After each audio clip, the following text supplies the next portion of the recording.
मेरे प्यारे छात्र और छात्राएं, आप सबकी चैनल में हार्दिक स्वागत है। आज हम कविता नो बाढ़ की संभावनाएं के बारे में चर्चा करेंगे, जिसके कवि है दुष्यंत कुमार और इस कविता का साहित्य प्रकार है गज़ल। तो हर पाठ और हर काव्यों में सबसे पहले हम उनके कर्ता रचयिता के जीवन और कवन के बारे में चर्चा करते हैं। सबसे पहले यह गज़ल को समझने से पहले हम गज़लकार श्री दुष्यंत कुमार का थोड़ा जीवन और कवन परिचय देखते हैं।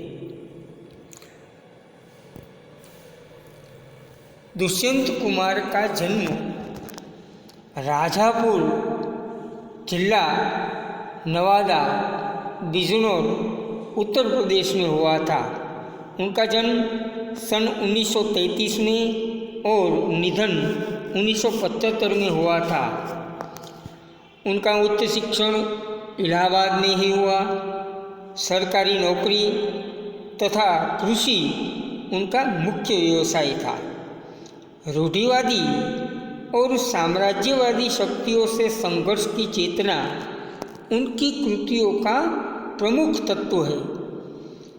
वैसे तो वे गज़लकार के अलावा गीतकार और प्रबंधकार के रूप में उन्होंने नए नए प्रयोग किए, किंतु हिंदी संसार में वे गज़लकार के रूप में प्रसिद्ध है।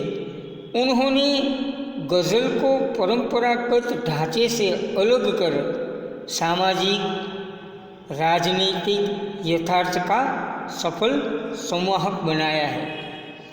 उनकी प्रमुख रचना हम देखें तो साये में धूप उनका प्रसिद्ध गज़ल संग्रह है। एक कंठ विषयानी,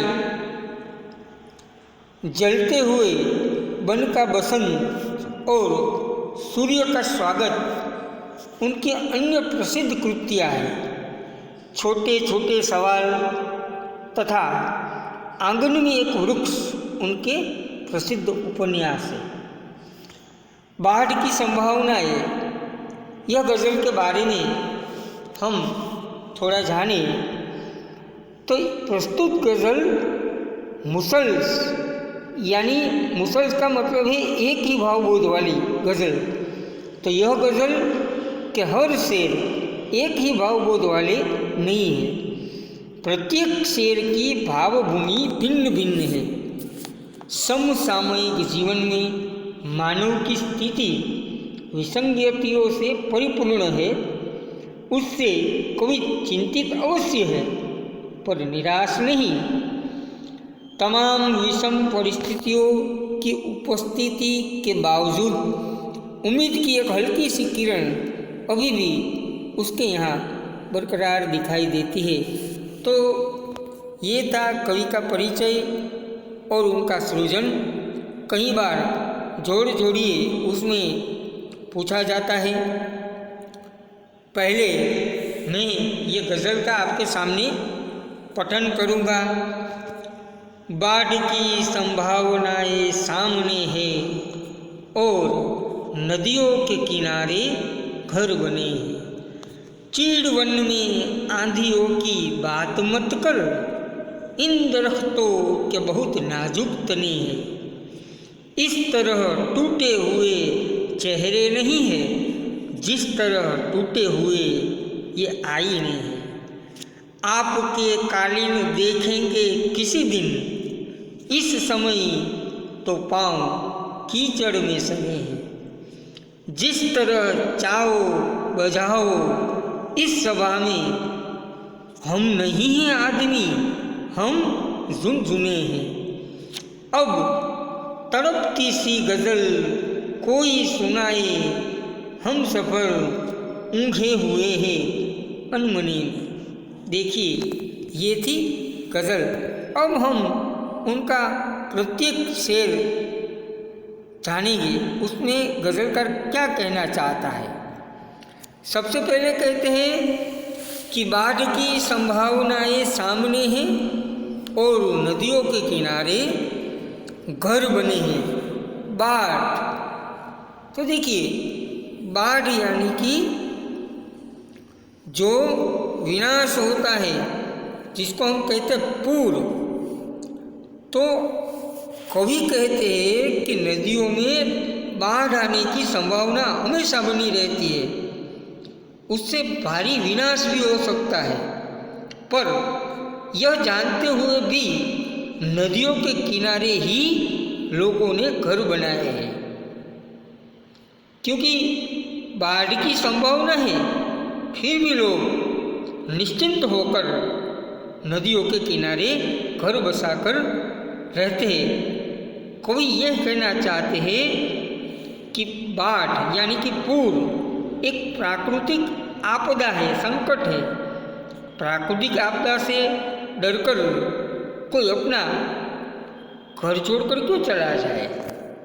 आगे कहते हैं कि चीड़ वन में आंधियों की बात मत करो, हर दरख्तों के बहुत नाजुक तने हैं। चीड़ यानी कि पर्वतीय प्रदेश से उगने वाले लंबे तने वाले बहुत ऊंचे पेड़, और दरख्त यानी कि पेड़ नाजुक, उसका मतलब है सुकुमार। कवि कहते हैं कि चीड़ के वृक्षों के तने बहुत नाजुक होते हैं, इतने कि तेज हवा चलने पर भी उनके टूटकर गिर जाने का अंदेशा है। इसलिए चीड़ के वनों में आंधियों की तो बात ही नहीं की जा सकती।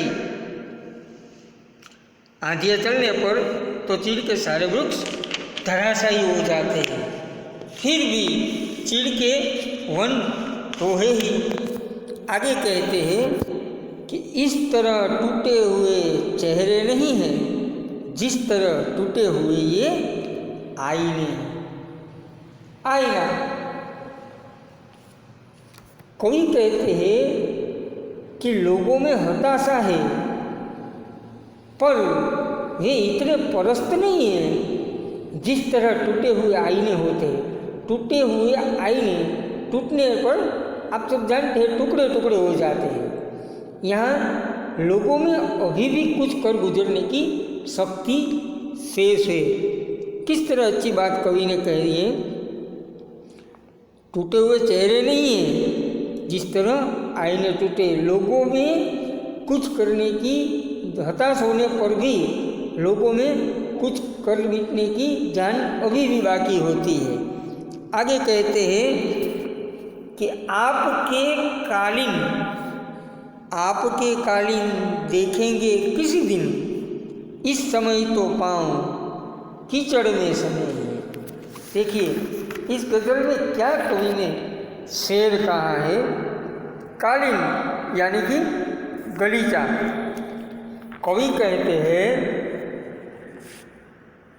कि अभी तो कष्ट से गुजरने के दिन हैं, उनके पैर अभी कीचड़ में सने हैं।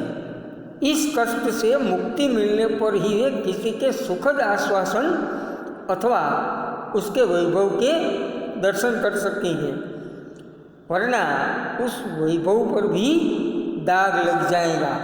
क्योंकि कवि कहते हैं, यहाँ हमें इस शेर में बहुत ही अच्छी बात बता है कि व्यक्ति पर सभी को अपने जीवन में सुख और दुख से गुजरना पड़ता है। दुख यानी कि कष्ट, और इस कष्ट से गुजर जाने के बाद ही उनसे सुख मिलता है, पर उनकी आस छोड़नी नहीं चाहिए, ऐसा इस शेर में कहते हैं।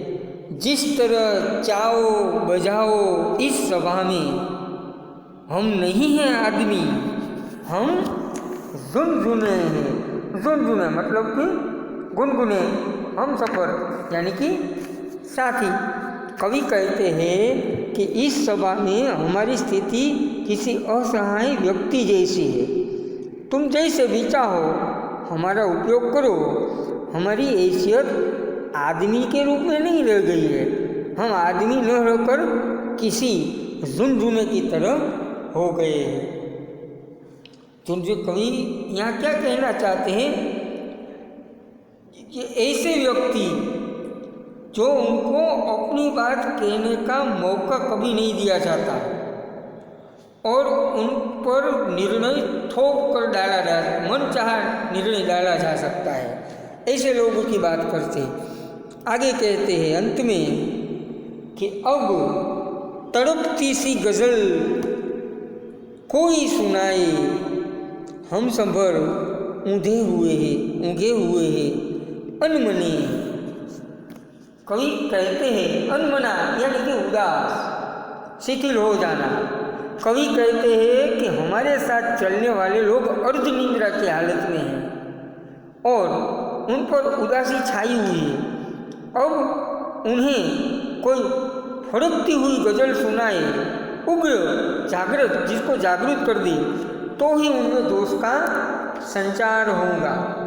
तो इस तरह कोई हर जगह पर हमें कुछ न कुछ हौसला देना चाहते हैं कि जीवन में जो भी परिस्थितियाँ आती हैं उनसे डरो मत, उनसे भागो मत, उनका डट कर सामना करो। और पहले ही मैंने कठिन शब्द बता दिए।